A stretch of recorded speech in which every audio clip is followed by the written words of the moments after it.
Queridos, às vezes na vida espiritual a gente é assim, e a gente atira uma flechinha para cá, pronto, e Deus olha do céu e diz: que pena, cada flecha que você atira, eu quero te abençoar mais uma vez.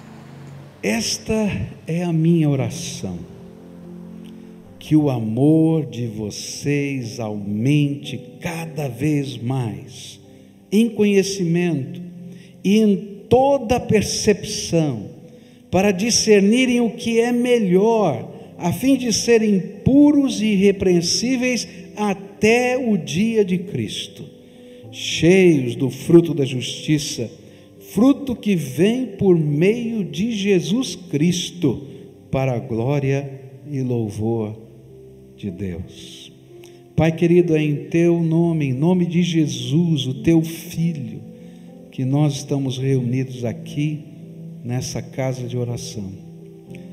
E nós estamos aqui, Senhor, no meio de um feriado, mas nós estamos aqui porque entendemos, Senhor, que tu és o primeiro na nossa vida, e nós temos alegria e prazer de estar na tua casa.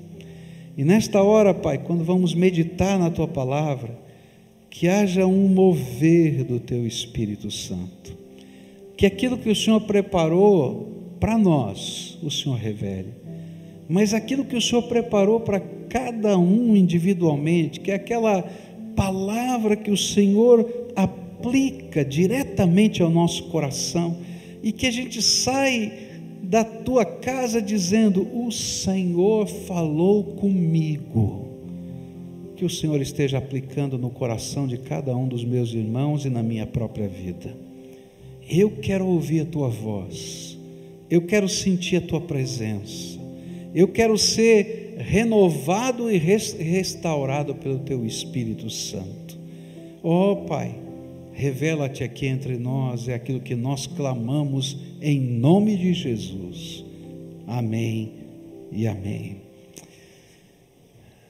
Paulo está preso em Roma, como você já sabe, e os filipenses mandaram um presente, uma oferta para sustentar Paulo ali naquela cadeia, naquela prisão domiciliar, uma casa alugada em Roma, com 4 soldados romanos guardando ele o tempo todo, um acorrentado à sua mão direita, outro acorrentado à sua mão esquerda, e 2 guardando a casa para que ele não fugisse.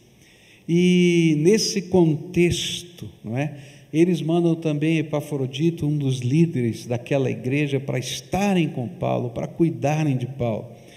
E agora Paulo vai mandar de volta Epafrodito, depois de um tempo de inclusive enfermidade de Epafrodito ali, ele manda de volta Epafrodito com essa carta de gratidão. Ele agradece, ele coloca tantas coisas que, como nós já estudamos, e aí no final dessa palavra de gratidão, ele ora. E ele ora como uma forma e uma expressão de gratidão e amor pastoral pelos irmãos de Filipos. O desejo de Paulo com essa oração era abençoá-los de alguma maneira. Sabe quando você ora querendo abençoar alguém, pedindo alguma coisa preciosa de Deus, algo especial de Deus? É isso que Paulo está fazendo. Ele ora, ele faz uma oração por esses crentes e ele quer derramar uma bênção, pedir uma bênção de Deus para eles. E o interessante é que ele faz uma oração daquilo que ele considera o essencial, o mais importante em termos de bênção na vida daquele povo. Quando a gente pensa em orar, uma oração de bênção, eu não sei você, né? Mas talvez a gente pensasse assim: Senhor, multiplica financeiramente aqueles que contribuíram. Eu estou pensando aqui, né? Senhor, abençoa esse povo tão amoroso, coloca a tua graça, sustenta a família. Eu não sei, eu estou pensando o que seria uma oração de bênção, mas surpreendentemente a oração de Paulo tem um único pedido, e o pedido é esse: que o amor desse povo cresça, que o amor desse povo cresça. E aí a gente fica pensando, mas o que ele queria dizer que era tão abençoador com esse pedido que o amor desse povo cresça? E são as palavras que se seguem que vão ajudar a gente a entender por que ele está pedindo que o amor dos filipenses cresça.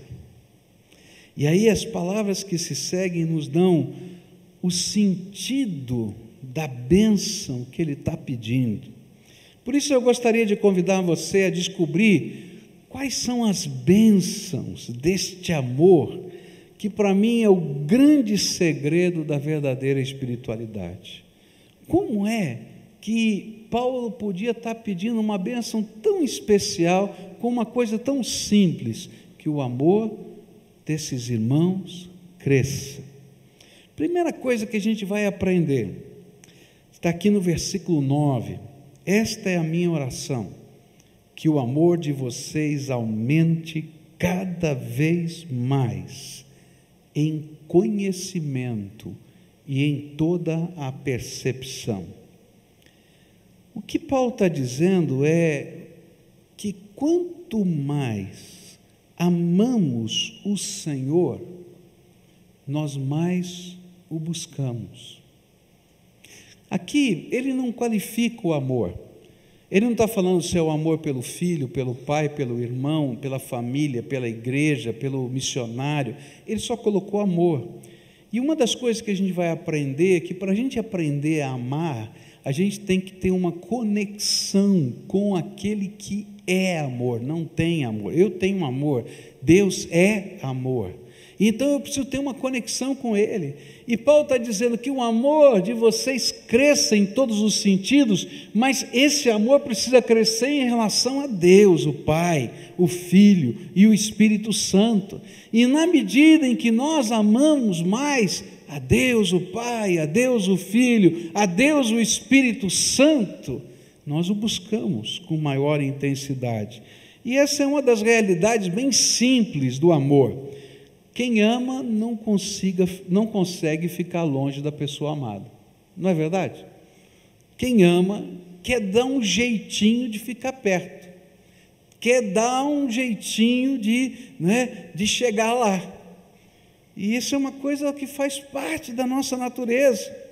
E uma das coisas que revela a falta de amor é quando falta busca, falta intensidade, falta o desejo de estar perto. Por isso, quanto mais nós buscamos o Senhor, mais Deus se revela a nós e nos dá a conhecer quem Ele é. Por isso que Ele está dizendo assim, olha, que o amor de vocês cresça em conhecimento. Como é que o amor cresce em conhecimento? Porque na medida em que eu estou buscando a Deus, Deus se revela a nós. E aí nós começamos a entender quem é Deus. Deus começa a falar conosco, Deus começa a revelar a sua grandeza, Deus começa a revelar o seu poder, Deus começa a revelar a sua glória, e nós começamos a ter uma percepção do que é a realidade do mundo espiritual, das riquezas do seu reino. E aí essas dimensões tão estranhas para nós começam a ser reveladas, e a gente começa a entender, e a gente começa a conhecer. O amor nos levou para perto de Deus, e Deus, em resposta a esse amor, se revela e diz quem Ele é.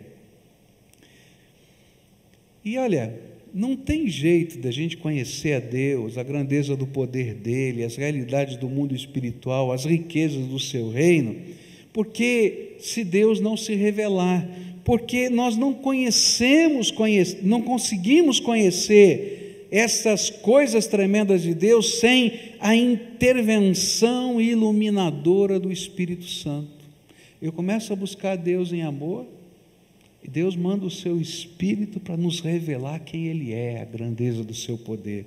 E é isso que Paulo falou em 1 Coríntios 2, onde ele diz assim: quem não tem o Espírito não aceita as coisas que vêm do Espírito de Deus, pois lhes são loucura e não é capaz de entendê-las, porque elas são discernidas espiritualmente.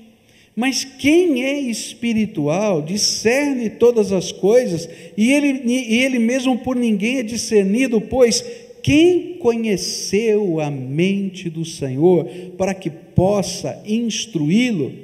Nós, porém, temos a mente de Cristo. O que Paulo está dizendo é que o amor que nos faz buscar a Deus permite que nós tenhamos a mente de Cristo, que a gente possa ver o mundo, ver as coisas na perspectiva do entendimento de Deus. Por isso é na intensidade do nosso amor que busca, que deseja mais e mais do Senhor, que Ele nos dá a conhecer coisas tremendas de Deus.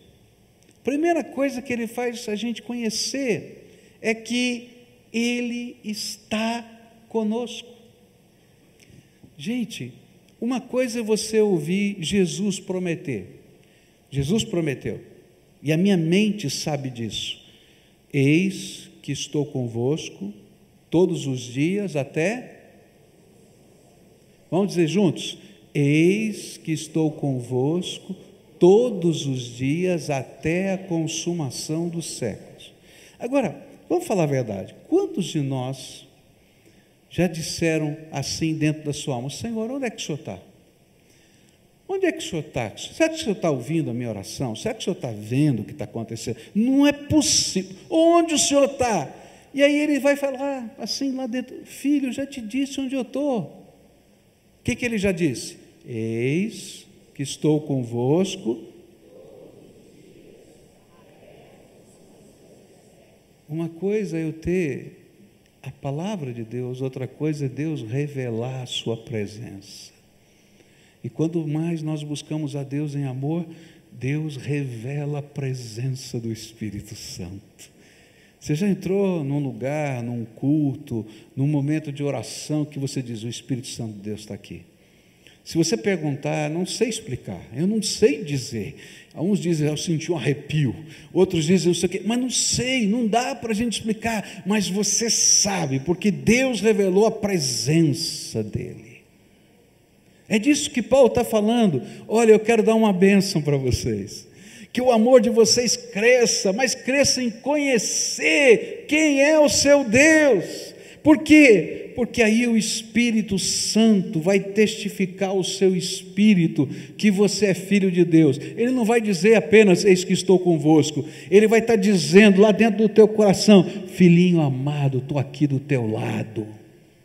Aquela hora que tocou aquele telefone, naquela quinta-feira de manhã, Deus estava dizendo assim: eu sei que você sabe, que você já leu, que você sabe de cor, que eu estou com você todos os dias até a consumação dos séculos, mas agora eu vou revelar isso para você. Daí ele mandou o anjo dele falar com aquela médica para ligar naquela hora o telefone, exatamente quando eu dizia: Senhor, tenha misericórdia de mim, manda socorro. Tocou o telefone.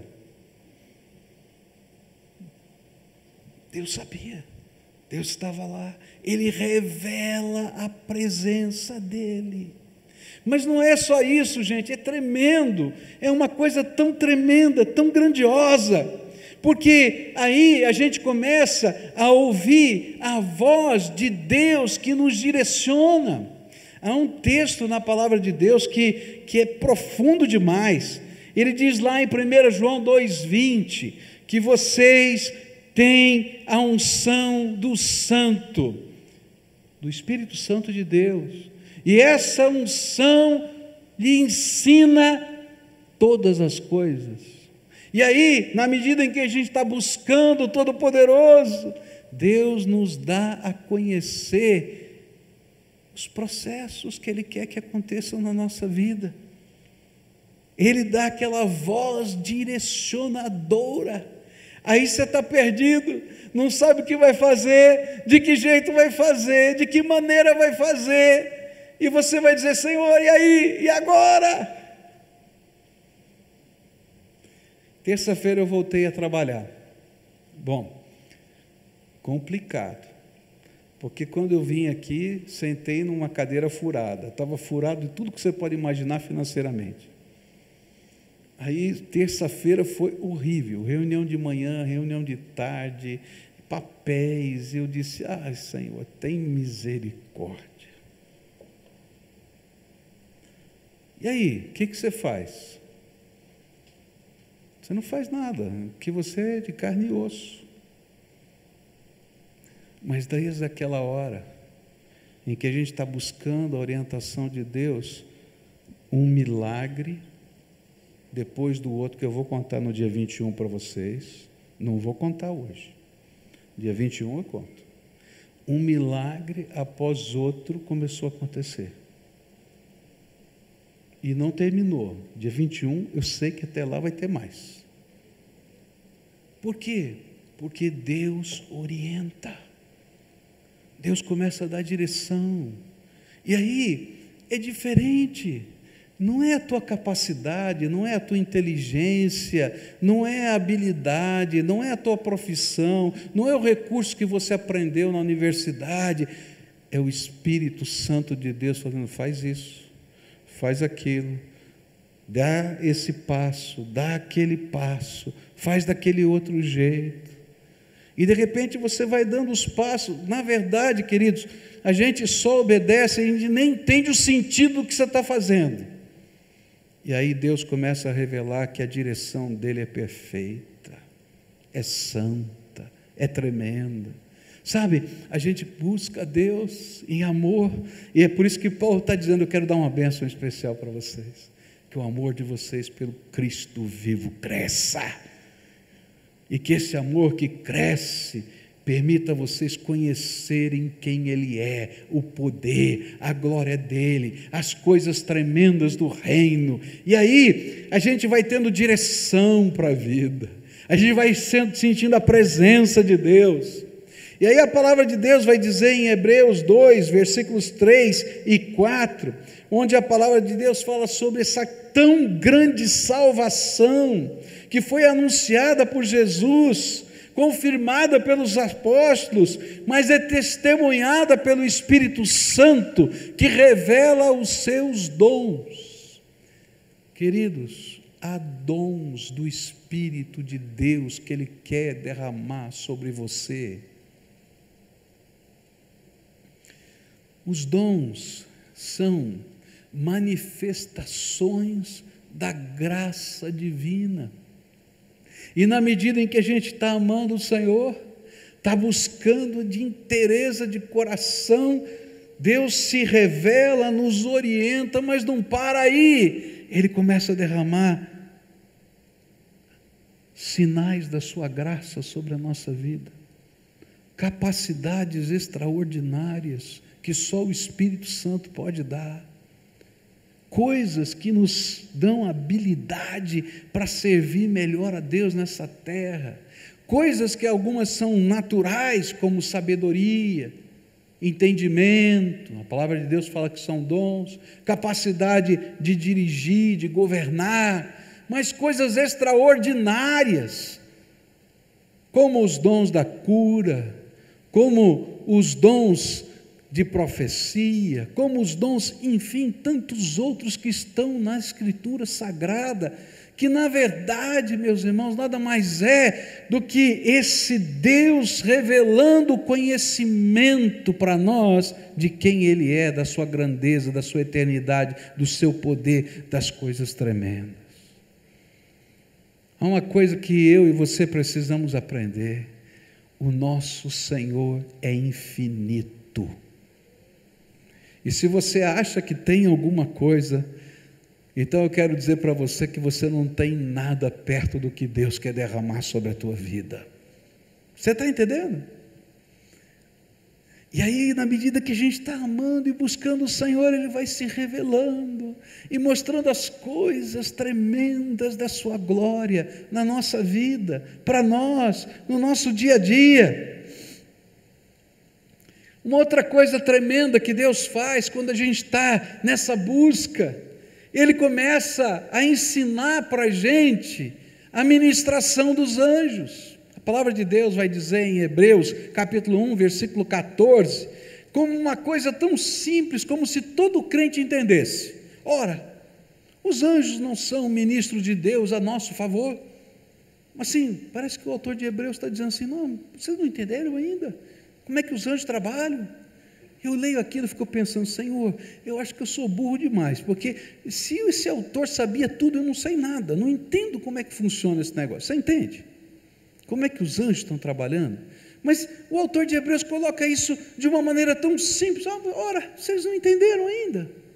Queridos, quando a gente está amando a Deus e buscando o Senhor nessa intensidade, Deus se revela, dá direção para a nossa vida, Ele derrama os seus dons e abre as janelas dos céus para a gente entender a dinâmica dos anjos.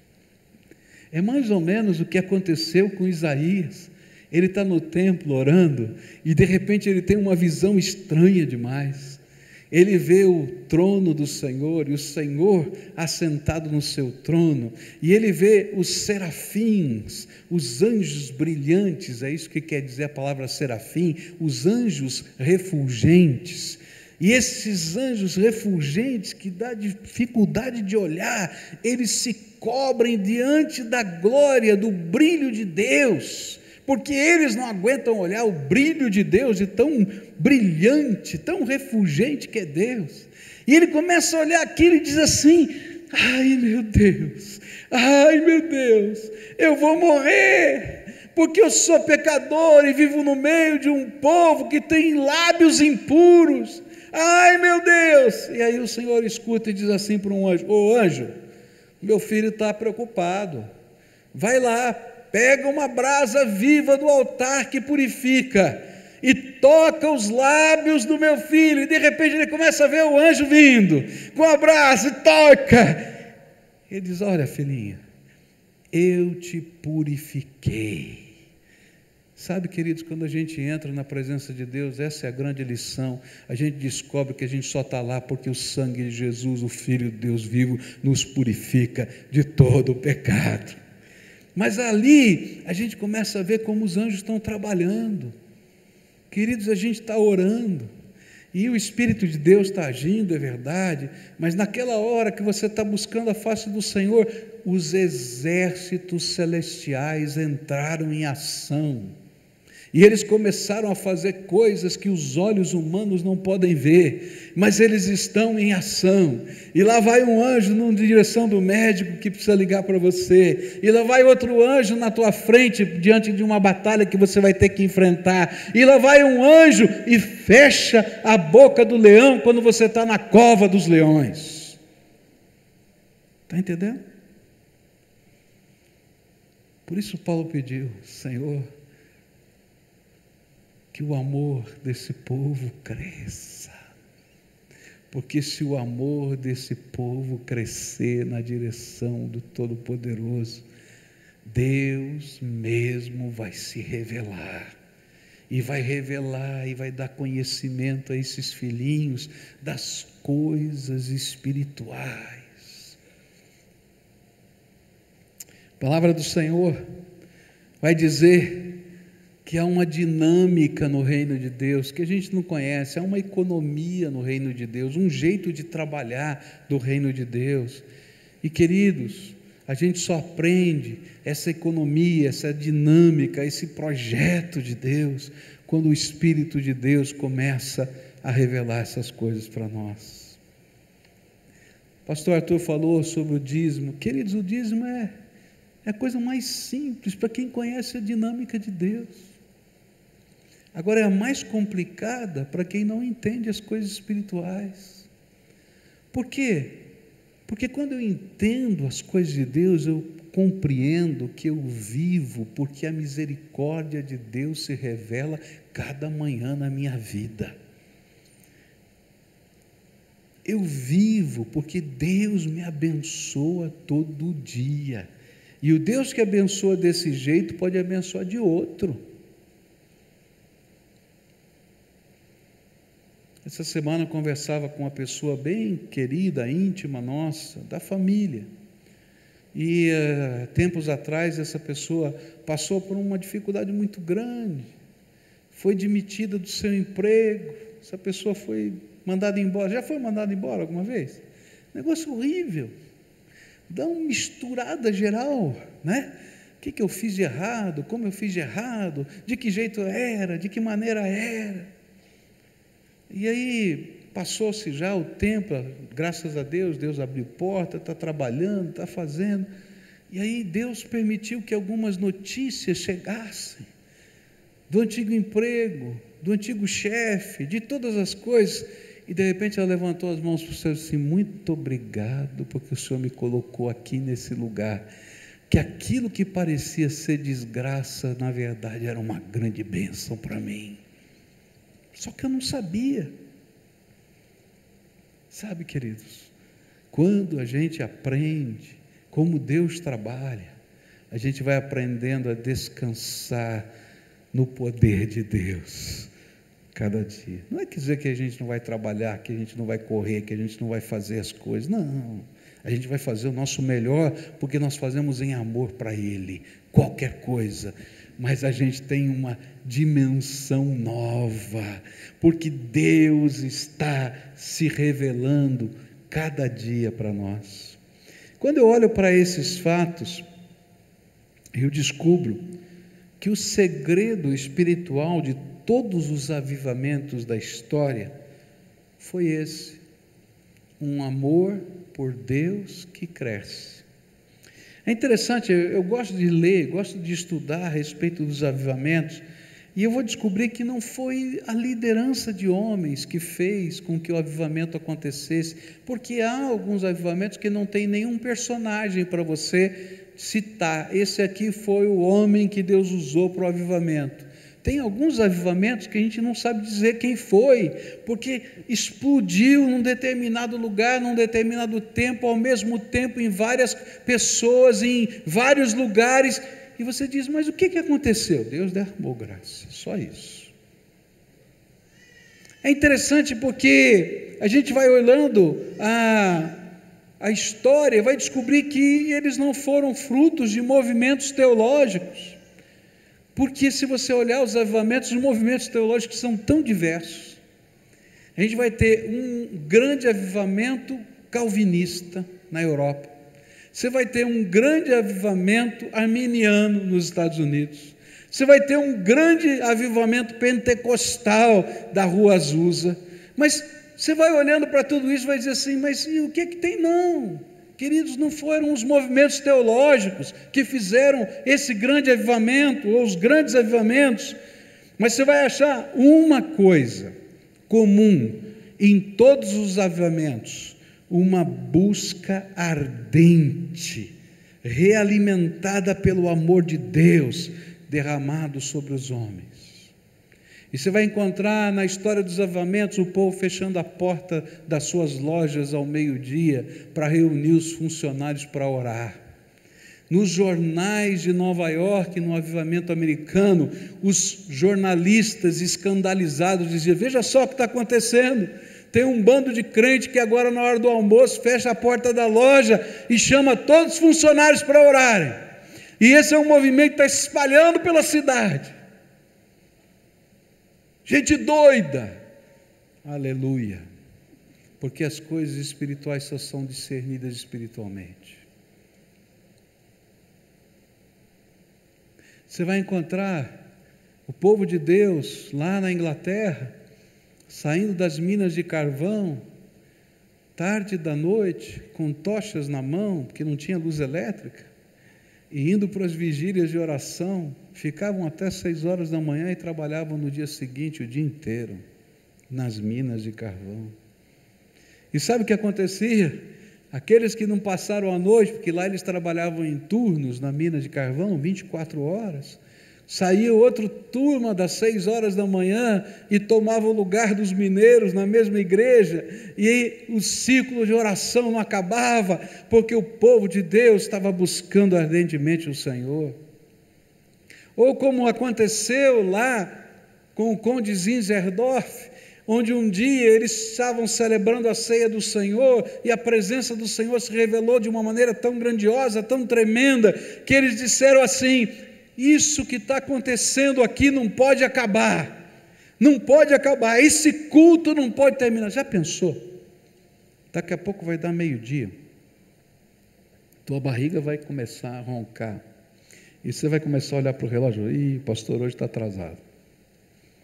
Só que naquele dia disse assim: não, esse culto não pode acabar, ele não pode acabar. E eles continuaram, e alguns iam para casa, e outros vinham para dizer: não deixa a chama apagar, porque algo de Deus está acontecendo.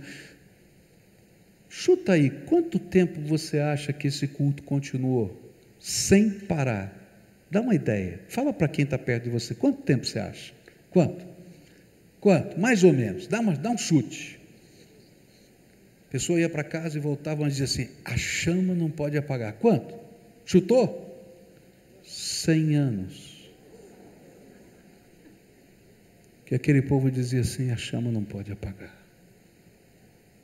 A chama não pode apagar.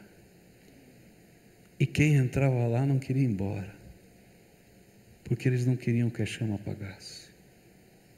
Eu não estou falando de uma coisa da minha cabeça, eu estou falando o que está escrito nos livros da história.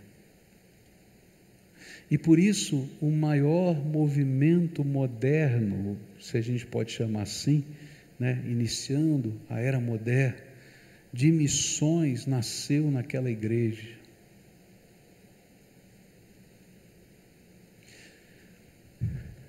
Porque aquele povo, com a chama ardente, mudava as suas prioridades. Hoje eu queria orar por uma bênção na tua vida. Uma bênção muito especial. Que o amor cresça. E que na medida em que esse amor estiver crescendo no teu coração a Deus, para com Deus, Ele revele o conhecimento das coisas espirituais para você. Eu vou usar uma palavra muito forte, tá? Mas é de propósito. Não se conforme com a mediocridade da tua vida espiritual. Vou repetir. Não se conforme com a mediocridade da tua vida espiritual, porque há coisas tremendas de Deus que Ele quer revelar para você. Agora, isso, queridos, não é fruto de um piquenique. Às vezes nós imaginamos que adorar a Deus é fazer um piquenique. A gente vem com a cestinha de piquenique, né? A gente nem usa mais cesta de piquenique, né? Tá bom, vai. A gente põe lá, forra o chão e passa lá 2 horas, aleluia, que coisa boa. Não, queridos, é amor, é vida, é compromisso, é busca, é o desejo demais.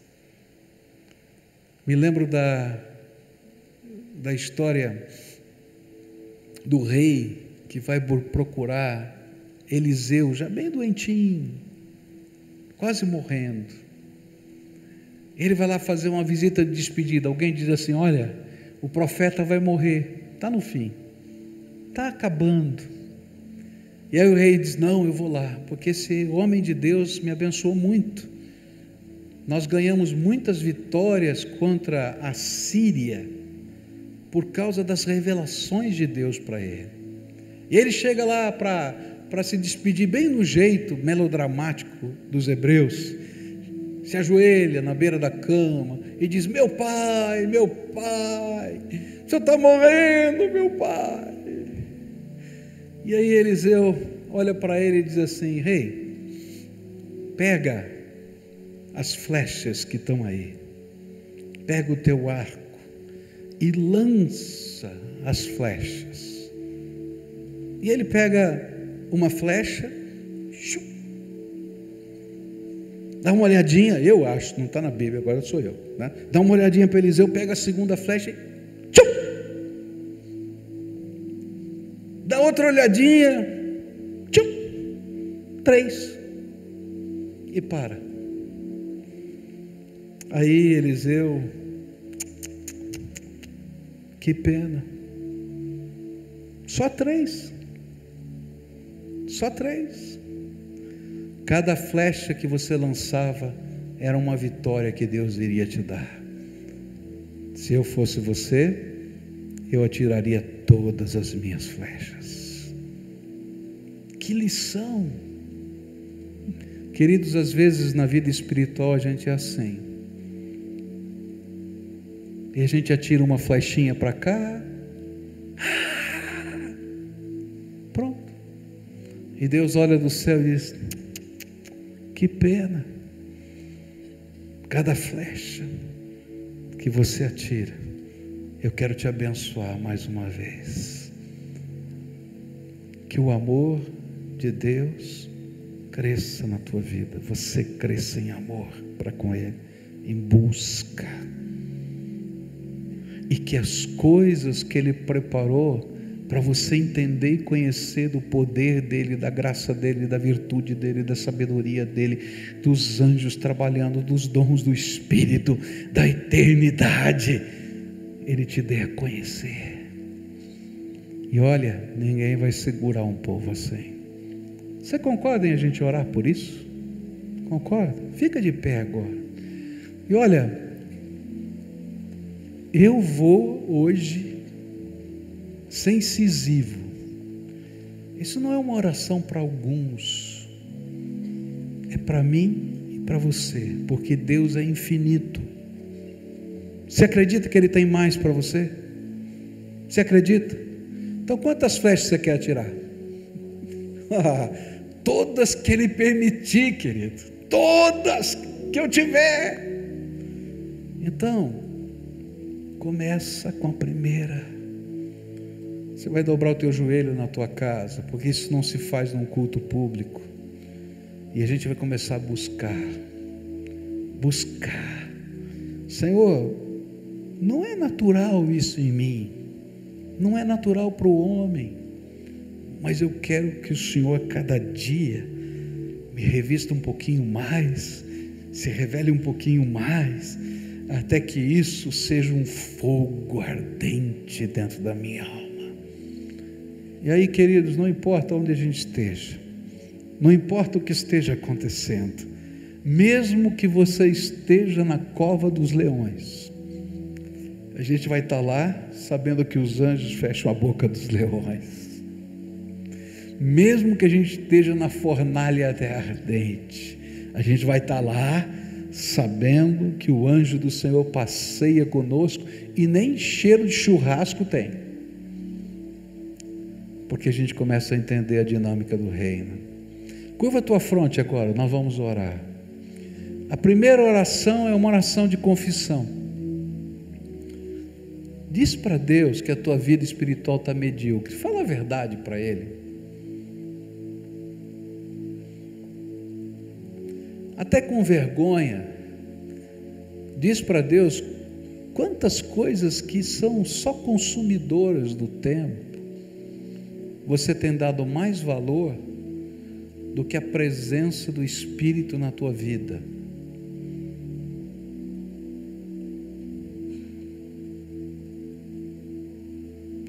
Fala para Ele que o teu amor, o teu primeiro amor talvez tenha se esfriado. E agora pede: Senhor, renova. Senhor, renova. Senhor, renova. Senhor, renova. Senhor, renova. Ó querido Senhor, Tua palavra é viva e eficaz, e a gente pode sentir a presença do Senhor nesse lugar. E nessa hora, Pai, nessa hora, eu quero te pedir, ó Espírito Santo de Deus, aplica de maneira particular essa palavra ao coração dos teus filhos. Ó Pai, revela a tua presença, dá direção, derrama dos teus dons, mostra, Senhor, para a gente que os anjos do Senhor estão fazendo e que os exércitos celestiais não sejam revelados. Ó Pai, ensina-nos como é que funciona a dinâmica do reino, porque eu, Senhor, não quero me conformar com a minha mediocridade espiritual.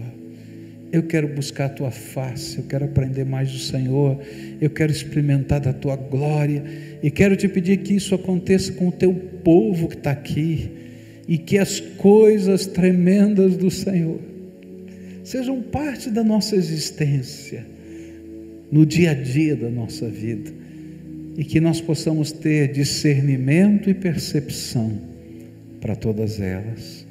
Abençoa o teu povo. Agora eu consigo entender por que Paulo pediu só isso.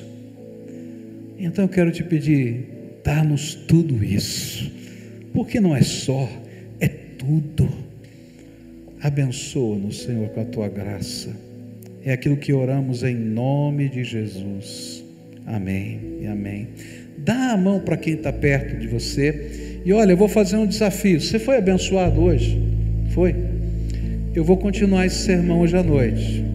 E eu vou falar sobre percepção e discernimento espiritual. Por que Paulo pediu conhecimento, percepção e discernimento espiritual? É tremendo, gente. Eu fui tremendamente abençoado. Por isso eu queria desafiar você a estar aqui com a gente, para a gente crescer junto, tá? E agora é tempo de adoração. Eu aprendi uma coisa muito abençoadora nesses dias. O louvor cura. Sabia? O louvor cura, tá? Então, se você está sentindo a presença de Deus, você vai adorá-lo, porque o louvor cura. Eu não sei o que acontece, o louvor cura. Eu estava dirigindo o meu carro, ainda não estava bem, e de repente lá dentro do carro eu consegui louvar. Fazia tempo que eu não conseguia, estava ruim. E aí quando eu comecei a louvar, o Espírito de Deus encheu o carro, porque o louvor cura. Tá quebrantado, tá machucado, tá doído, vamos louvar a Deus agora. Louva ao Senhor com a inteireza do seu coração. Em espírito, em verdade, te adoramos, te adoramos. Em espírito, em verdade, te adoramos, te adoramos. Rei dos reis e Senhor, te entregamos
apostólica com vocês, a bênção que está escrita no Novo Testamento.